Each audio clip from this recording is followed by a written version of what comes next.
한번 옆에 분들에게 이렇게 인사하시면 좋겠습니다. 다윗처럼 사십시오. 지난주는 여러분들이 다윗처럼 살려고 해도 부담이 별로 없었을 거예요. 다윗도 나처럼 막 화냈으니까.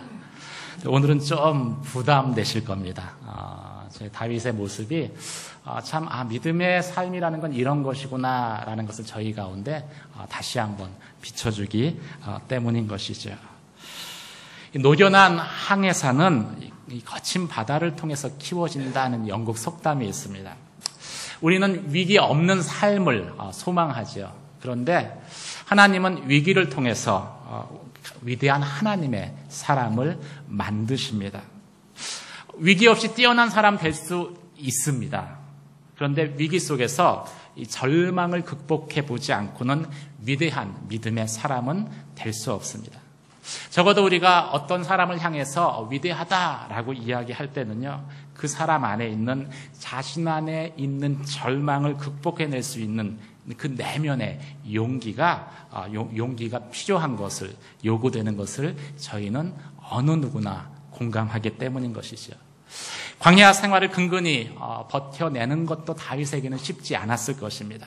그런데 오늘 읽은 본문 가운데 이 고난 가운데 있는 다윗에게 진짜 절대절명의 위기가 찾아왔다라고 성경은 말씀하고 있습니다. 근데 놀라운 거는 이 절망적인 상황이 오히려 다윗을 영적으로 회복시킨다라는 것이죠. 사랑하는 성도 여러분, 여러분들 가운데 그런 하나님의 은혜가 있기를 주의 이름으로 축원합니다. 1절에서 6절까지 말씀을 한번 같이 보도록 하겠습니다. 1절에서 6절까지 말씀 같이 읽겠습니다. 시작. 다윗과 그의 사람들이 사흘 만에 시글락에 이를 때에 아말렉 사람들이 이미 네겝과 시글락을 침노하였는데, 말씀이 좀 틀린가요? 죄송합니다. 영상을 보시고 한번 1절 다시 읽겠습니다. 시작. 그의 사람들이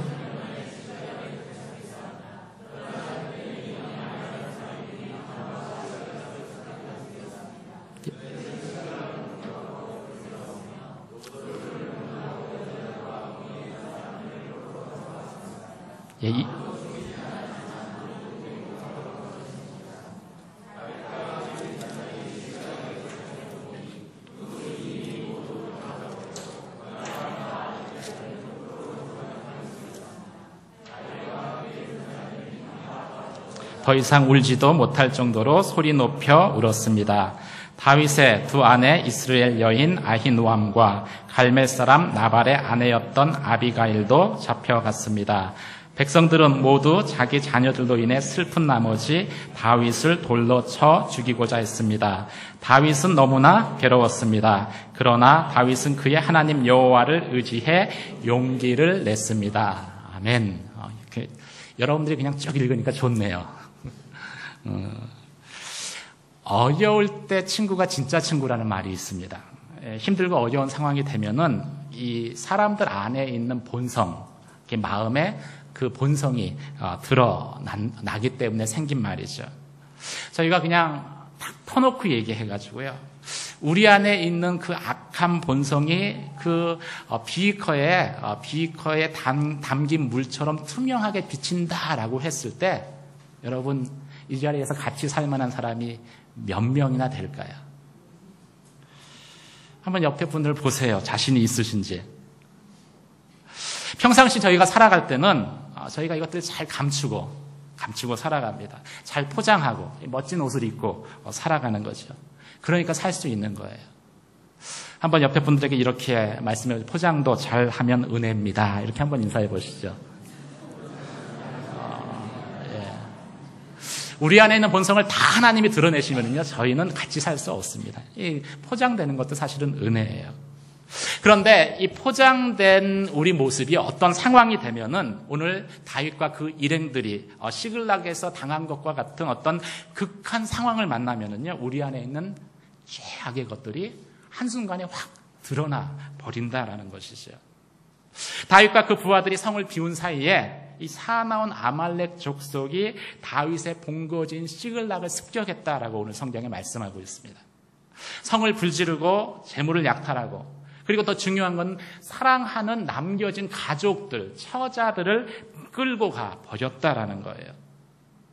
성에 돌아와서 보니까 이 성 앞, 자신들 눈앞에 벌어진 그 뜻밖의 상황 가운데 상황을 직면하고서 다윗과 그 일행들은 어이가 없어서 아무 말도 하지 못했습니다. 마음껏 울고 싶은데 울 기력조차 없었어요. 우리가 갑작스럽게 어떤 일을 당하면은 진짜 울고 싶은데 울지도 못하잖아요.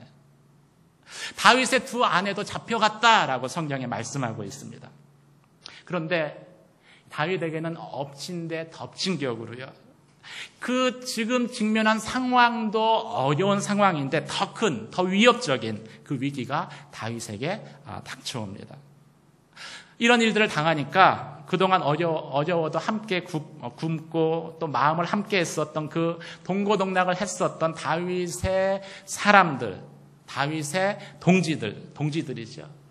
다윗의 부하들이 그 절망감 끝에 일어나서 다윗을 돌로 치려고 했다라는 것이죠. 그냥 우리들끼리 하는 얘기로 잘 되면은 누구 탓일까요? 내 탓. 좀 성숙한 사람은 누구 탓이라 그러죠? 잘 되면 우리 탓. 그렇죠? 잘 되면 우리가 잘한 거고 내가 잘한 거예요. 잘못되면 누구예요? 그 사람 때문이다. 저희가 다 그렇잖아요. 이 사람들이 절망감 가운데에서 이 모든 일들에 대한 책임을 다윗 한 사람에게 지운 것이죠. 저희 안에는 그런 악함이 있습니다. 악이 있어요. 그래서 이 광야에서 이스라엘 백성들이 모세에 대해서도 도를 들어가지고 모세를 치려고 했었잖아요. 어쩌면 이것은 이 땅에서 하나님께서 리더로 부른 사람들이 지고 가야 하는 십자가라는 생각도 들어집니다. 근데 어쨌든 이게 다윗에게 엄청난 충격이었어요. 10년 가까이 고생을 하는 사람이 친해지잖아요. 그래서 마음을 주고 그리고 마음을 주고 서로 의지했었는데 어떻게 의지했던 그 자신의 동료들이 자신의 부하들이 나를 향해서 돌을 들 수 있을까? 사실 다윗의 사람들의 아내만 붙들려 간 게 아니잖아요. 다윗도 두 아내가 붙들려 갔다라고 성경에 말씀하고 있습니다. 가장 힘들고 가장 어려울 때 서로 의지하고 위로해 줘야 되는데 우리 안에 있는 그 악함이 드러날 때는요, 그러지 않는다라는 거예요. 사람이 언제 가장 절망스러울까 생각을 해봤습니다. 언제 가장 절망스러울까요? 상황이 어렵고요. 환경이 어려운 거는 그래도 버틸만 해요.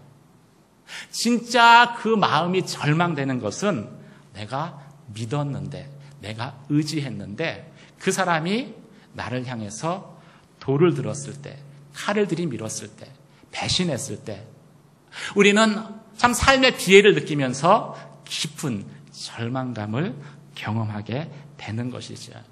그래서 이 영웅 시저가 믿었던 브루터스, 자신의 동료에게 배반을 당하고서 마지막 남긴 한마디가 어떤 말인지 아시죠? 브루터스, 너마저 나를 배신했느냐. 근데 이게 어찌 보면은 저희의 악한 본성입니다. 제가 항상 이야기하지만은요, 사람은 그냥 사랑해 주세요. 뭔가 기대하면은 나중에 그 기대가 꺾이게 됐을 때, 그 기대가 배반됐을 때요, 마음에 감당할 수 없는 절망감이 엄습합니다. 사랑하는 저와 여러분 되시길 주님의 이름으로 축원합니다. 그래서 사람은 사랑해야 될 대상이에요. 근데 이 사람 안에 있는요, 이 최악을 한번 보게 되면은요, 그 다음부터는 이 사람이 사람을 의지하지 않게 됩니다.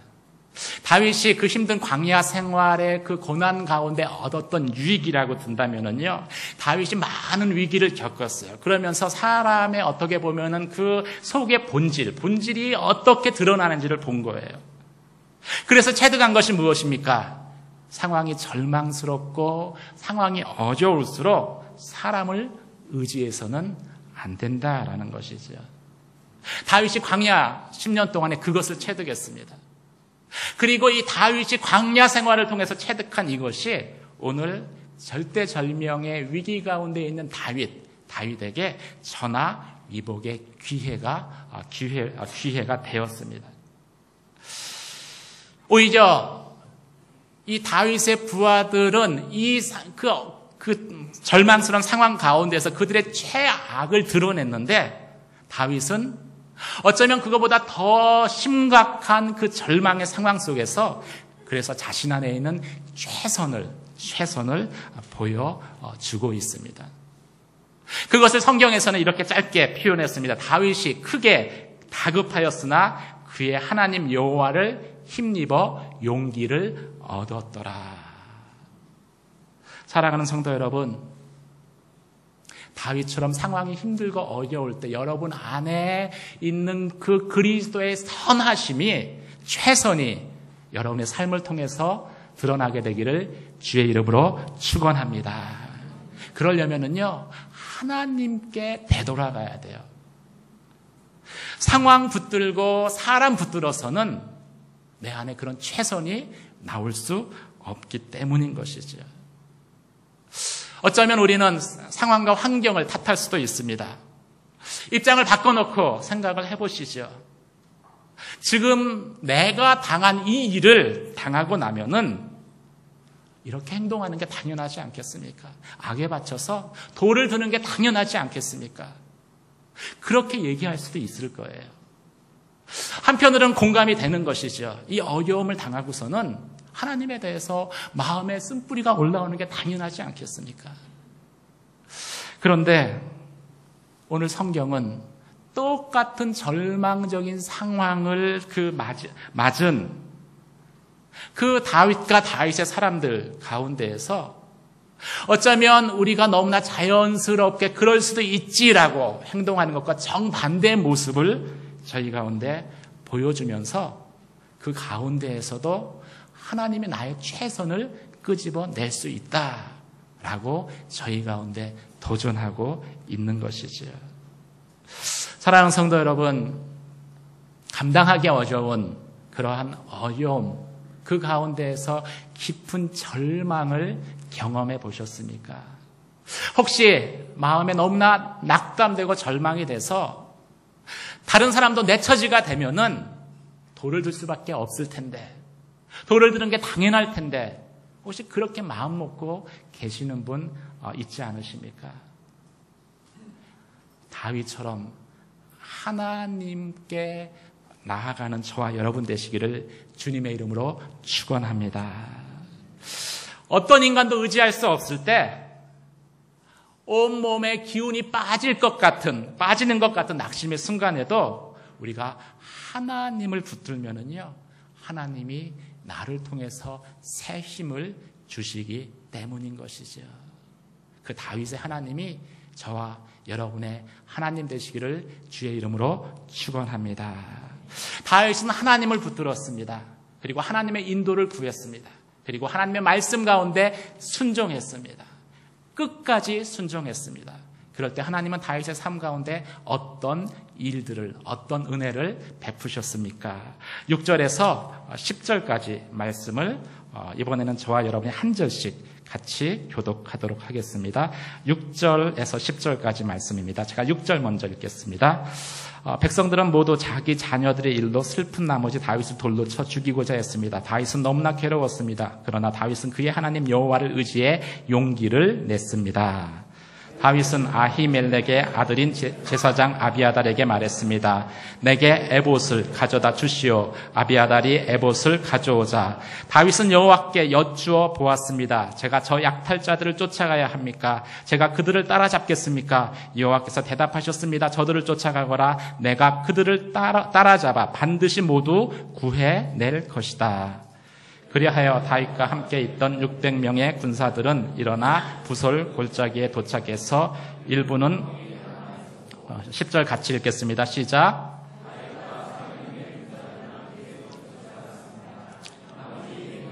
군사들은 너무 지쳐 있었기 때문에 부솔 골짜기를 건널 수 없어서 뒤처져 남아 있게 된 것입니다. 아멘.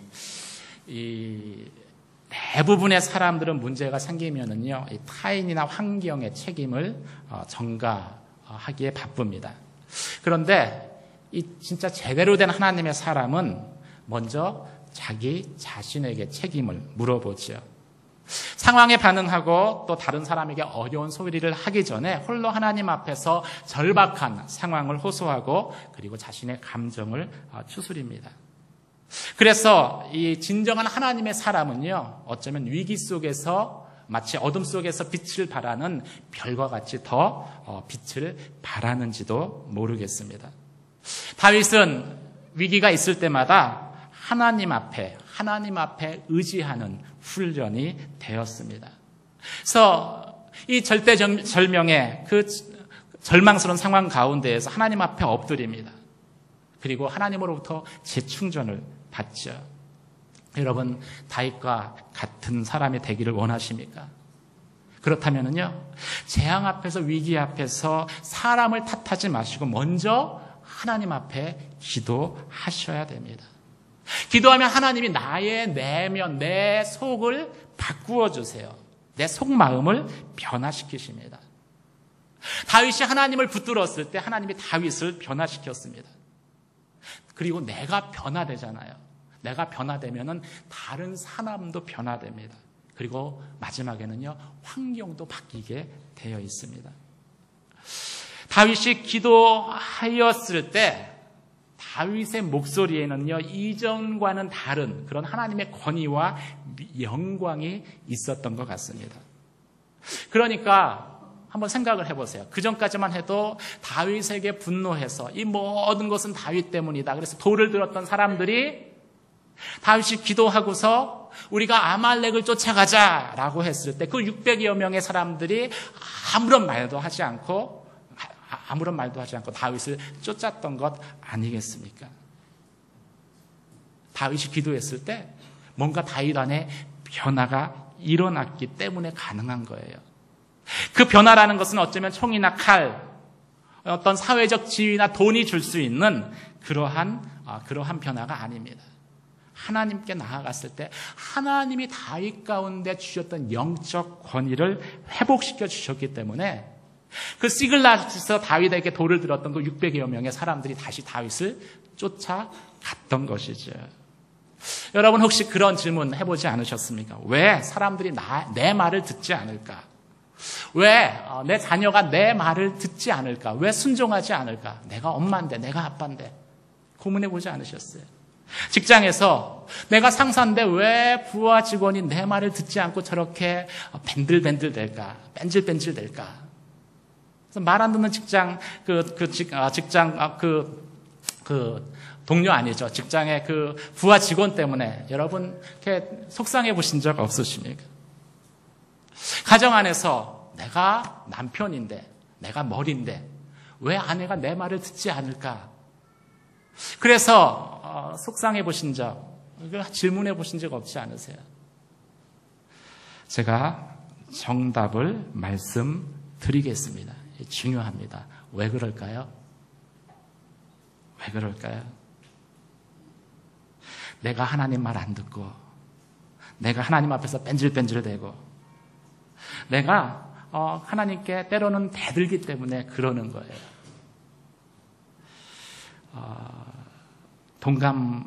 동의하기 싫으시죠? 하지만 뼈 아프지만은요, 이게 사실은 사실입니다. 인정하기 싫지만 하나님의 영적인 질서는 그렇게 되어져요. 그럼 어떻게 내 자녀가 내 말을 잘 듣고 또 내 부하 직원이 내 말을 잘 듣고, 그리고 아내가 나를 남편으로서 이렇게 존경하겠습니까? 내가 하나님 앞에 하나님 말씀 잘 듣고 그 말씀 가운데 순종하면 됩니다. 한번 따라해 보시죠. 그들 안에 내가 있습니다. 예. 나를 힘들게 하는 그들 안에요, 사실은 하나님 앞에서의 나의 모습이 있는 거예요. 다윗이 하나님의 말씀을 구하고 그 말씀을 들었을 때 돌을 들었던 600여 명의 다윗의 사람들이 다윗의 말에 순종했습니다. 그리고 아말렉을 쫓아갔어요. 이미 3일이나 지났다라고 성경에 말씀하고 있습니다. 그런데 쫓아가는 그 길이 광야길이에요. 광야는 길이 없는 곳입니다. 그런데도 다윗을 믿고서 쫓아갔어요. 다윗이 하나님 말씀 가운데 순종하기로 결정했을 때 하나님이 그 변화된 다윗을 통해서 그렇게 역사하셨던 것이죠. 아말렉을 쫓아간 다음에 어떻게 됐겠습니까? 결론부터 이야기하면은요, 결국은 아말렉군을 쳐 부수고, 그리고 그 잡혀갔던 아내와 처자들도 다 되찾고요. 나중에 성경에 보면은 아말렉이 취했던 전리품들, 시글락에서 빼앗은 것뿐만이 아니라 다른 마을에서 약탈했었던 전리품까지도 다 챙겨가지고 돌아오게 됩니다. 하나님의 은혜죠. 저와 여러분 가운데 그런 하나님의 은혜가 임하게 되길 주의 이름으로 축원합니다. 저희가 10절까지밖에 안 읽었는데 10절에서 이게 쭉 그 30장을 읽어 나가다 보면은요, 이 하나님의 은혜의 특징이 4가지가 나옵니다. 다윗이 아말렉을 쫓아가는 과정과 또 아말렉으로부터 모든 것을 회복하는 가운데 하나님이 은혜로 주신 것들, 그 은혜의 특성이 4가지가 나와요. 첫 번째는요, 피곤해도 계속 믿음으로 순종해 나가면 하나님의 은혜를 경험할 수 있습니다. 아말렉을 쫓아갔는데 사흘 뒤에 쫓아갔다 그랬죠. 근데 이 광야는 길이 없어요. 600여 명의 사람들 심신이 지쳤을 텐데 이 아말렉을 쫓아간 거예요. 쫓아가다가 200명을 완전히 탈진해 버렸습니다. 그러니까 200명 그냥 놔두고 400명 데리고 또 아말렉을 쫓아갑니다. 쫓아가면서도 다윗 안에 그런 생각이 들었을 거예요. 하나님은 분명히 잡을 것이다, 뒤쫓아가 잡을 것이다 라고 했는데 앞에 보이는 거는 그냥 광야 사막과 같은 곳입니다. 아말렉의 흔적은 보여지지도 않아요. 야, 내가 헛수고 하는 거 아닌가. 시간이 지날수록 마음 가운데 초조함과 그리고 그 의심이 생겨났을 것입니다. 그래도 그 400명을 데리고 다윗이 계속 아말렉을 쫓아갔습니다. 이게 믿음입니다. 아무리 피곤해도, 아무리 포기하고 싶어도, 그래도 하나님의 약속을 붙들고 계속 쫓아가면은요, 하나님의 은혜를 경험할 수 있어요. 너희가 선을 행하되 낙심하지 말지니 피곤하지 않으면 때가 이름에 거두리라. 여러분의 삶 가운데 그런 하나님의 은혜가 임하기를 주의 이름으로 축원합니다. 그냥 끝까지 가셔야 돼요. 중도하차하시면 안 됩니다. 두 번째, 다윗에게 임한 하나님의 은혜의 특징은요, 하나님의 은혜는 전혀 기대하지 않았던 곳에서 임한다라는 것이죠. 이 아말렉을 쫓아가다가 이 광야길에서 이 반쯤 그 죽은 채 버려진 이집트 병사를 다윗의 사람들이 발견을 했습니다.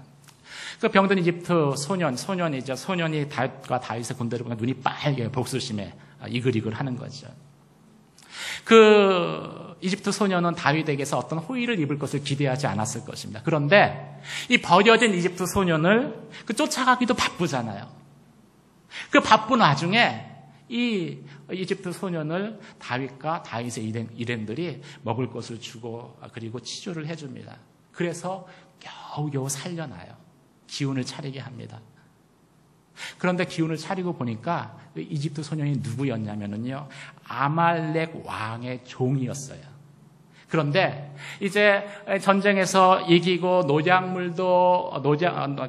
노약한 것도 가지고 그리고 시글랏에 있는 다윗의 처자들도 데리고 그래서 아주 그냥 승리에 취해가지고 가다가 잔치할 곳으로 가다가 보니까 이 이집트 왕을 시중 들던 이 이집트 병사가 병든 거예요. 그래서 그냥 거리에 버려두고 간 거예요. 그런데 이 아말렉 왕은 자신을 버렸는데 다윗과 다윗의 사람들은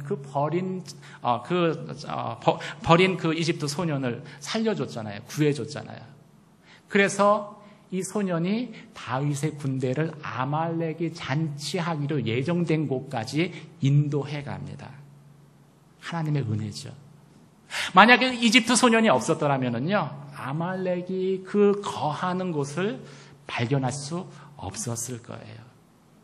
하나님의 은혜는 어떻게 임합니까? 전혀 내가 상상할 수 없는, 상상하지 어떤 방법과 사람을 통해서 내게 임하는 것이죠. 그런 은혜가 저와 여러분의 삶 가운데 또 임하기를 주님의 이름으로 축원합니다. 세 번째는요, 하나님의 은혜의 특징 세 번째는요, 하나님의 은혜는 최적의 타이밍을 통해서 역사한다는 거예요. 이 이집트 소년의 인도를 받아서 아말렉 군 있는데 도착하고 보니까 이제 이 땅거미가 지고서 그냥 어둠이 서서히 깔리는 때예요. 그런데 이 아말렉 군이요, 이 전쟁에서 이겼잖아요. 그리고 농약물도 많이 가져왔죠. 그러니까 완전히 그 승리감에 도취돼가지고 술을 마시고, 그리고 이제 뭐 3일이나 지났으니까 누가 쫓아오겠냐 싶어가지고 보초도 세우지 않고 술을 마시고 거기서 잔치를 벌인 거예요. 다윗의 일행이 도착했는데 다 술에 취해서 곤두레 만드레가 돼 있어요. 술 취한 병사들과 싸우는 게 쉬울까요? 어려울까요? 쉽죠. 다윗의 군대는 피 한 방울 흘려보지 않고, 성경에는 피 한 방울 흘렸다는 얘기 나오지는 않아요. 근데 안 흘렸을 것 같아요. 피 한 방울 흘리지 않고 아말렉 군을 그냥 다 쳐부술 수 있었습니다. 하나님이 그 최적의 타이밍을 예비하신 것이죠. 만약 도착해서 경계 세우고 보초 세우고 긴장하고 있을 때 이 아말렉 군에게 도달했더라면요, 이게 피나는 격전을 벌였을 거예요. 그리고 이 다윗의 사람들은 지쳤잖아요. 심신이 지쳤잖아요. 엄청난 대가를 치렀을 것입니다. 최적의 타이밍에 도착하게 하셨어요. 하나님의 은혜는요, 이토록 최적의 타이밍을 통해서 역사합니다. 여러분이 기도했는데 하나님이 응답하시지 않아요. 왜 응답하시지 않을까요? 아직 최적의 타이밍이 되지 않은 거예요. 최적의 타이밍을 통해서 역사하실 그 하나님을 만나는 저와 여러분 되시길 주의 이름으로 축원합니다. 그리고 하나님이 은혜 주실 때는 째째하게 줄까요? 넘치도록 주실까요? 예, 뭐 다 아시죠? 하나님이 은혜 줄 때는 넘치도록 주십니다. 다윗의 일행은요, 그래서 이 모든 것을 완벽하게 되찾았습니다. 한 사람의 아내도 다치거나, 그리고 한 사람의 아이도 상하지 않았어요. 빼앗긴 물건도 다 되찾았습니다. 그뿐이 아니라 이 아말렉의 다른 지역에서 노략한 것까지 전리품으로 다 찾아올 수 있었습니다. 덤으로 얻은 것이죠. 한번 같이 고백해 보겠습니다. 하나님의 은혜는 덤이 많습니다. 넘치도록 주시는 게 하나님의 은혜입니다. 여러분, 그 하나님의 은혜를 경험하는 저와 여러분 되시길 주의 이름으로 축원합니다. 그러려면은요, 절망의 상황 가운데에서도 하나님께 우리의 시선을 고정해야 됩니다. 포기하고 싶을 때 포기하지 않고요, 끝까지 하나님 말씀 붙들고 믿음의 전진을 해야 됩니다. 그러면 이 은혜를 경험할 수 있습니다. 그런 하나님의 은혜를 여러분의 삶 가운데 경험하게 되기를 주의 이름으로 축원합니다. 그런데 이 절망에서 일어서고 그리고 잃었던 것을 다 회복했다라고 해가지고서 이 위대한 믿음의 사람이 되는 것은 아닙니다. 성공한 믿음의 사람이 될 수는 있어요. 근데 저희가 거기에 위대하다는 말을 붙이기에는 뭔가 부족합니다. 언제 위대한 믿음의 사람이 되느냐? 오늘 다윗처럼요, 은혜를 은혜로서 고백할 때 위대한 믿음의 사람이 될 수 있습니다. 저희가 읽은 본문은 아닌데요, 21절 사무엘상 30장 21절에서 25절까지 말씀을 자막을 통해서 저와 여러분이 한번 같이 읽도록 하겠습니다. 21절에서 25절까지 말씀입니다. 21절 제가 읽겠습니다. 그러고 나서 다윗은 너무 지쳐서 따라갈 수 없어 부솔 골짜기에 남아있던 200명의 군사들에게로 돌아왔습니다. 그들은 다윗과 그와 함께 있던 사람들을 맞으러 나왔고 다윗은 백성들에게 다가와 인사했습니다. 그러나 사람들 가운데 약하고 야비한 사람들이 말했습니다. 저들은 우리와 함께 가지 않았기 때문에 우리가 되찾은 이 빼앗은 물건들을 나눠줄 수 없다. 그냥 자기 아내와 아이들만 데리고 돌아가게 하여라. 그러나 다윗이 대답했습니다. 내 형제들아, 그렇지 않다. 여호와께서 우리를 보호하셔서 우리를 치러 온 군대를 우리 손에 넘겨주셨다. 그러므로 이 모든 것은 여호와께서 주신 것이다. 그렇게 생각하면 안 된다. 너희가 하는 말을 누가 듣겠느냐? 싸움에 나갔던 사람의 몫이 있듯이 남아서 물건을 지키던 사람도 그 몫이 있는 것이니 모두가 똑같이 나눠야 한다. 25절 같이 읽겠습니다. 다윗은 그날부터 지금까지 이것을 이스라엘의 규례와 법도로 삼았습니다. 이 아말렉을 멸하고 모든 전리품들을 다시 되찾고 그다음에 잃어버렸던 아내와 자녀들을 데리고 이 400여 명, 200명은 지쳐서 중간에 낙오했다 그랬죠. 이 400여 명의 그 다윗의 사람들이 200명의 남은 동료가 있는 부솔 시냇가에 도착했습니다.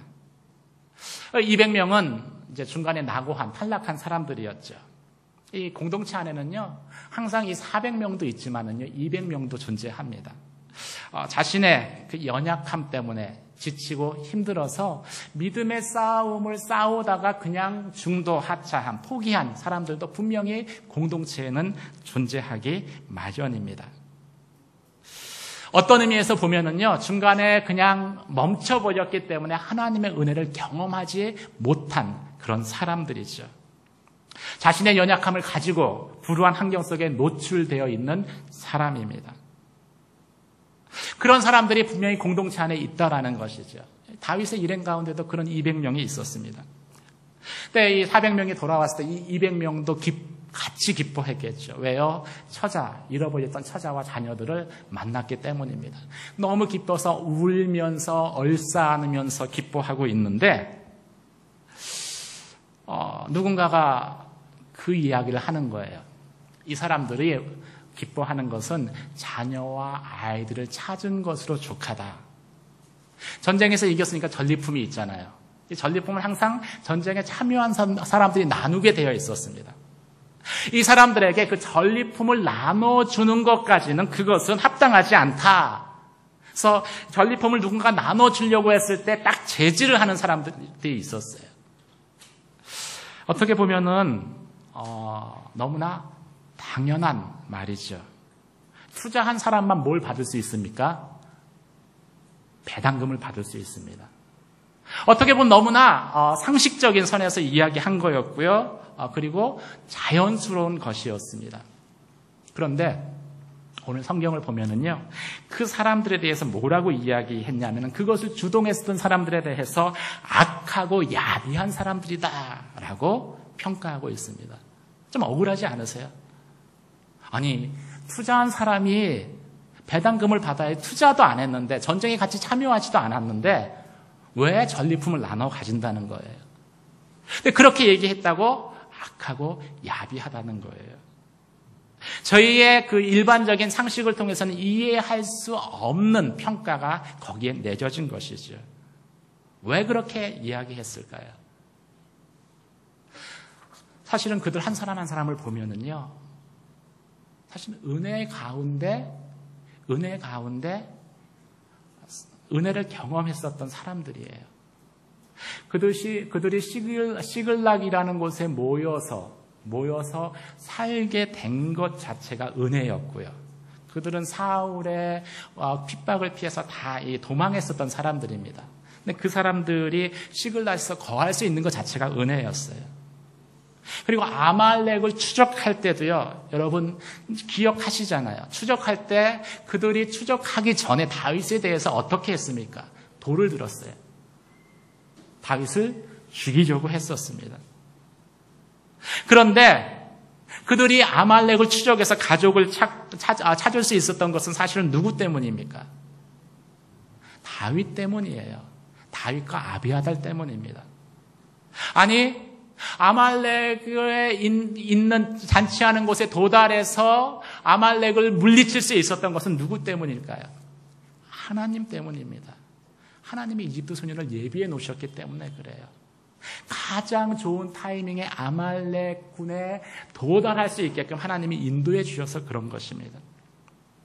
어떻게 보면은요, 우리의 본질은 돌을 든 게 우리의 본질의 모습이었어요. 그런데 아내도 찾고 아들도 찾고 전리품도 얻게 된 것은요, 어떻게 보면은 내 입장에서 보면은 나의 공로와는 관계없는 하나님의 은혜라는 것이죠. 그런데 사람이, 우리 속담이 그런 거 있죠. 개구리가 언제적 기억 못해요. 올챙이적 기억 못해요. 올챙이 때는 은혜라고 하는데 개구리가 되고 보니까 자기 힘으로 개구리 된 것 같아요. 그러면서 왜 올챙이로 머물러 있느냐 이러는 것이죠. 우리 신앙의 위기가 어디서부터 시작될까요?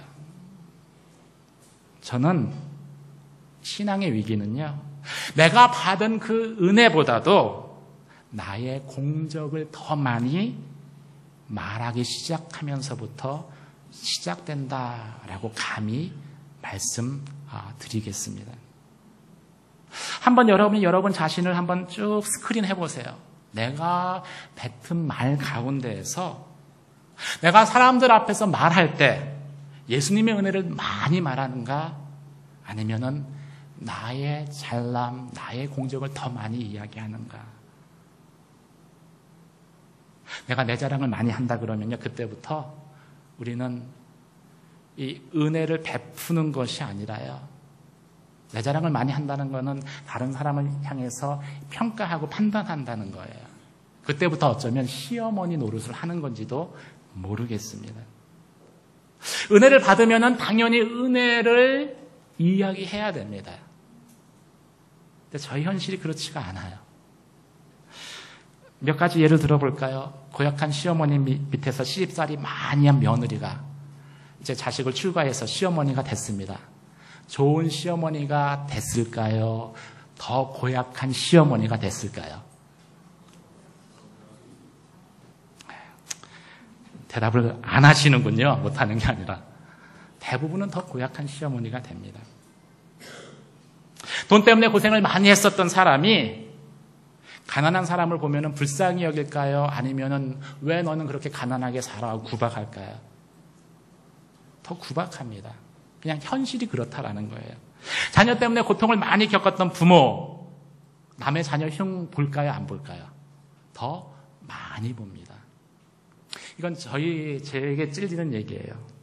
학생 시절 점수 나쁘다고 저희 부모님에게 북어패듯이 맞았어요. 그러면은 내 자녀가 성적 나쁘게 맞잖아요. 그럼 어떻게 할까요? 죄송합니다. 표현이 좀 과격해질 거예요. 개패듯이 팹니다. 제가 이해하기 쉬우라고 약간 좀 이렇게 격한 표현을 쓴 거예요. 우리가 그렇게 행동하기가 얼마나 쉽습니까?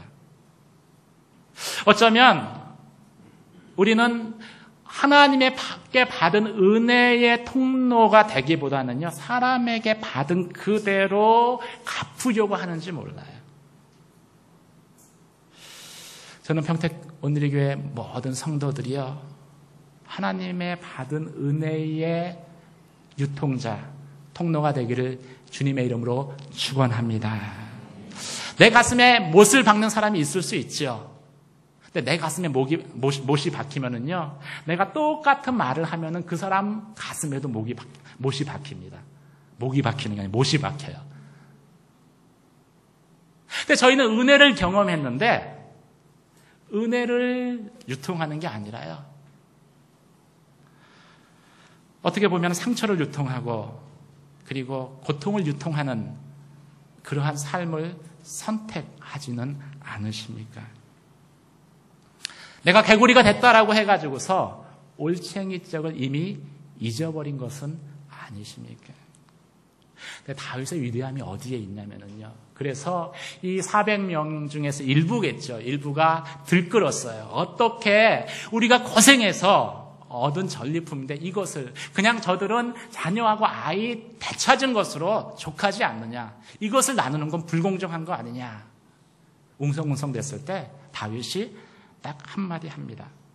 전장에 내려갔던 자의 분깃이나 소유물 곁에 머물렀던 자의 분깃이 똑같을 것이다. 같이 분배하자. 그리고 그것을 규례와 율법으로 삼았다라고 성경에 말씀하고 있습니다. 다윗이 무엇을 고백한 걸까요? 우리가 아말렉군을 쳐서 그들을 진멸하고 그리고 빼앗겼던 잡혀갔던 아내와 아이들 다시 찾고 전리품을 얻은 그것이 내 공로가 아니다라는 것이지. 어쩌면 가장 공로가 많은 사람이 다윗일 텐데 내 공로가 아니다. 하나님의 은혜로 주신 거니까 그냥 은혜니까 나누자. 똑같이 나누자. 여러분, 은혜가 왜 은혜됩니까? 은혜는요, 자격이 있는 사람이나 없는 사람이나 똑같이 나눠지기 때문에 은혜인 거예요. 좀 못한 사람, 또 좀 잘난 사람, 좀 의지가 강한 사람, 다 예수 그리스도를 믿는 그 믿음으로 인해서 똑같이 구원을 받고 하나님의 자녀가 될 수 있기 때문에 그것이 은혜다라고 저희가 고백하는 것이죠. 그 은혜의 고백이 항상 여러분 가운데 끊어지지 않기를 주님의 이름으로 축원합니다. 다윗이 아말렉을 물리쳤습니다. 성공한 크리스찬이에요. 그런데 하나님은 다윗을 향해서 성공했다라고 이야기하지 않으시고요. 내 마음에 합한 자다라고 표현을 했습니다. 왜 하나님 마음에 합할 수 있었을까요? 저는 다윗이 은혜를 은혜로서 인정하고 고백했기 때문이다라고 확신합니다. 저와 여러분의 삶 가운데 그런 은혜의 고백이 나의 나된 것은 하나님의 은혜입니다. 그 고백이 항상 쉼 없이 나오게 되기를 주의 이름으로 축원합니다. 어떤 사람이 믿음의 사람입니까? 절망 가운데에서 다시 하나님께 돌아가서 그 안에 있는 절망을 극복하는 사람이 믿음의 사람입니다. 어떤 사람이 믿음의 사람입니까?